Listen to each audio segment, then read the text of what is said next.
साधु के लिए कहा है, कैसे साधु? ज्ञान दर्शन नायका, तुमको मैं वैराग्य नहीं पैदा करूंगा, वैराग्य तो तुम्हारे घर के लोग ही पैदा कर देंगे। जब तुम्हारे ही बड़े ताऊ तुम्हारा धन हड़पेंगे, जब छोटा भाई तुमको गाली देगा, जब पिता ही तुम्हारी संपत्ति हड़प लेगा, तुमको 1 रुपया नहीं देगा, वैराग्य के तो 1000 साधन आपके घर के अंदर ही मिल जाएंगे। मैं किसी के दिल में वैराग्य पैदा करने के लिए नहीं आया, सिर्फ ज्ञान दर्शन नायका, सिर्फ आंख खोलने के बताने के लिए आया हूं कि तुम गृहस्थ में रह करके जिस तरीके से जीवन जी रहे हो, इससे तुम्हारा अहिंसा धर्म सार्थक होने वाला नहीं है।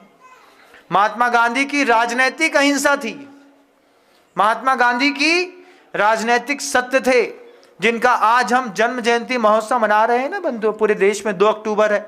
आचार्य भगवंत कहते थे कि इसी महात्मा गांधी के संवाद को और उनकी खादी को देख करके मेरे दिमाग में हथकरघा आया था कि इस हथकरघे के माध्यम से हम पूरे देश में क्रांति का माहौल पैदा कर सकते हैं। और गुरुदेव ने 250 करोड़ रुपए इन्वेस्ट करिए समाज के लोगों के हथकरघा को समृद्ध करने के लिए।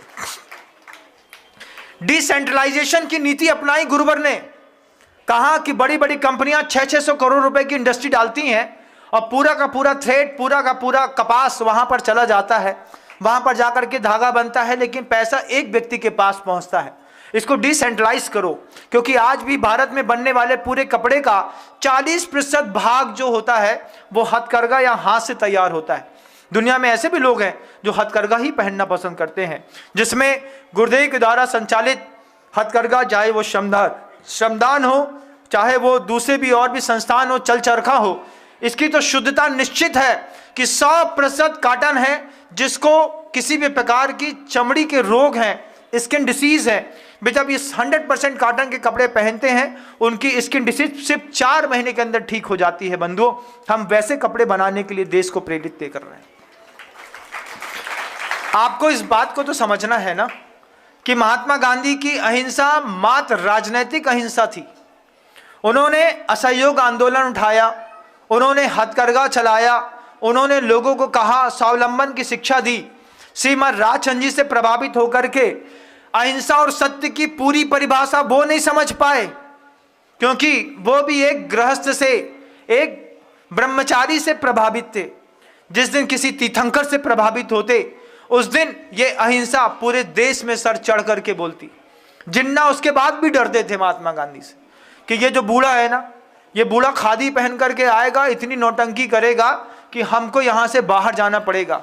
उनके थोड़े से अहिंसा, थोड़े से सत्य के सिद्धांत को जो तीर्थंकर वृषभदेव से लेकर के वर्धमान स्वामी से निश्चित हुए, राजचंद्र जी के मुख से होकर के, क्योंकि साबरकांठा गुजरात जो था, ये दोनों का एक क्षेत्र था, वहीं पर महात्मा गांधी का साबरमती में आश्रम था, वहीं पर राजचंद्र जी के आश्रम थे, आपस में मिलना जुलना होता था। अहिंसा और सत्य की बार बार गुणगान जब वो साधकों के मुख से सुनते थे, उन्होंने यहाँ पर आकर के अहिंसा और सत्य के धूमिल प्रयोग किए तो राष्ट्रपिता बन गए। अहिंसा और सत्य के धूमिल और राजनैतिक प्रयोग करने पर भगवान महावीर के 2 सिद्धांतों के आधे अछूते प्रयोग करने पर कोई राष्ट्रपिता बन सकता है।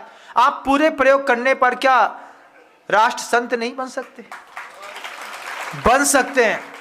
हमारे यहाँ पानी छानने की व्यवस्था, हमारे यहाँ मानसिक हिंसा, वैचारिक हिंसा, क्रियात्मक हिंसा, भावनात्मक हिंसा, उसके बाद इंप्लीमेंट करने पर जब हम रोड पर उतरते हैं, देख करके उठाना, धरना, आदान निक्षेपण समिति, कितना समृद्ध वैभव है अहिंसा का हमारे यहाँ। लेकिन उसके बाद भी हम धीरे धीरे आकर्षण जो हमारा ऊपर की ओर बढ़ रहा है, हम घर के अंदर नाश्ता नहीं बनाते, अब हल्दीराम का भुजिया ला करके पैकेट घर के अंदर 1 किलो का खोल देते हैं, 4 रसगुल्ले ले आते हैं बाजार से। कोई मेहमान आया तो किसी को 500 रुपये दिए, बोले जा रहे दुकान से मिठाई ले आना, ले आए, खिला दिया।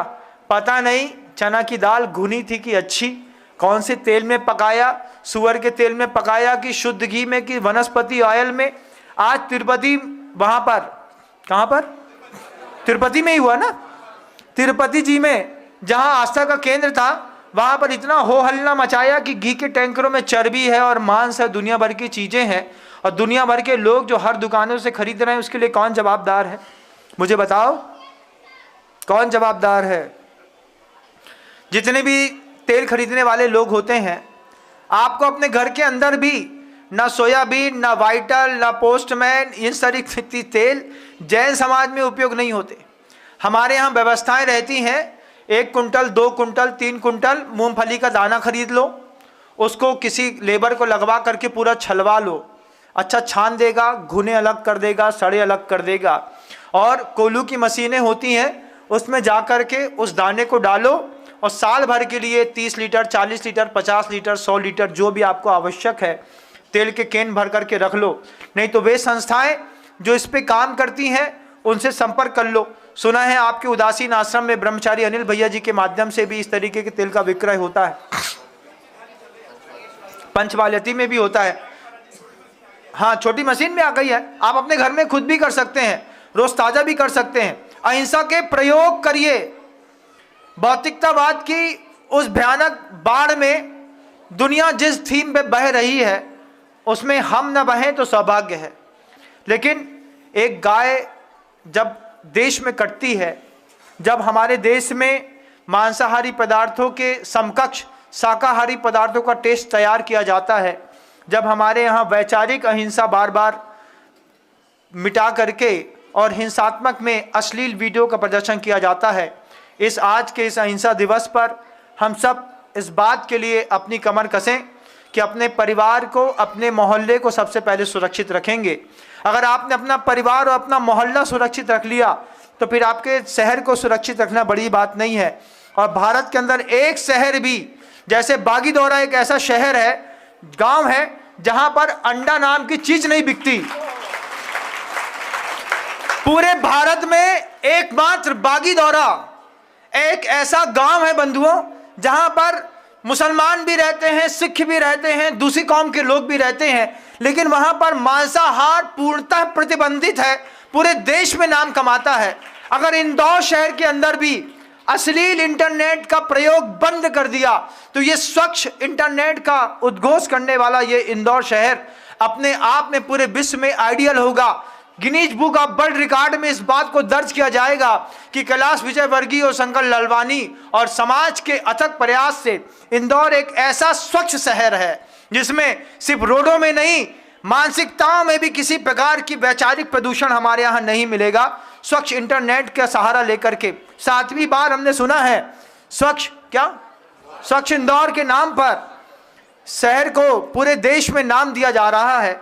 जितनी ज़्यादा रोडें साफ हैं, इतना ज़्यादा दिमाग भी अगर साफ हो पाया तो मैं मानूंगा कि कैलाश विजयवर्गीय जी और साथ ही साथ शंकर जी लालवानी जी की साधना साकार हुई।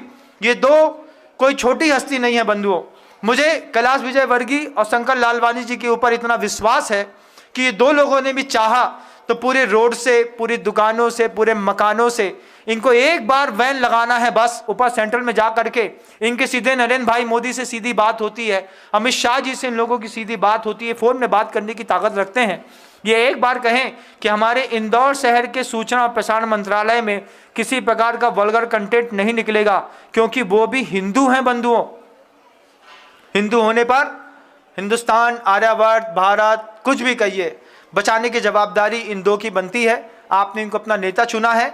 मैं तो इंदौर शहर के लोगों से कहूँगा कि रास्ते निकलते अगर कहीं कैलाश विजयवर्गीय जी का मकान मिल जाए, शंकर लालवानी जी का कोई ऑफिस मिल जाए, वहाँ तक जा करके एक बार बोल करके जरूर आइएगा, भैया अश्लील इंटरनेट बंद करवा दो, हमारे घर जवान बेटी है, भैया अश्लील इंटरनेट बंद करवा दो, हमारे घर में जवान लड़का है, सब बर्बाद हो रहे हैं। 2-4 हज़ार लोगों ने भी बोला ना तो ये जग करके खड़े होकर के सीधे प्रधानमंत्री से बात करेंगे और आपका इंदौर शहर स्वच्छ इंटरनेट के मामले में पहला स्थान हासिल करेगा। यही मेरे इस चातुर्मास की उपलब्धि मैं अपने आप को मानूंगा। शब्दों को विराम देता हूँ। गुरुदेव श्री विद्यासागर जी महाराज। जा वाणी के ज्ञान से सूझे लोका लो, सो वाणी मस्तक नमु सदा देत हूँ धो। हे जिन वाणी भारती तो है जपो दिन रैन, जो तेरी शरणा गहे सो पावे सुख। जय जिनेंद्र, अगर आपको मेरी वीडियो अच्छी लगती है तो प्लीज़ मेरे चैनल को सब्सक्राइब करिए, लाइक करिए, शेयर करिए। इसी तरह से अपना प्यार मुझे देते रहिए।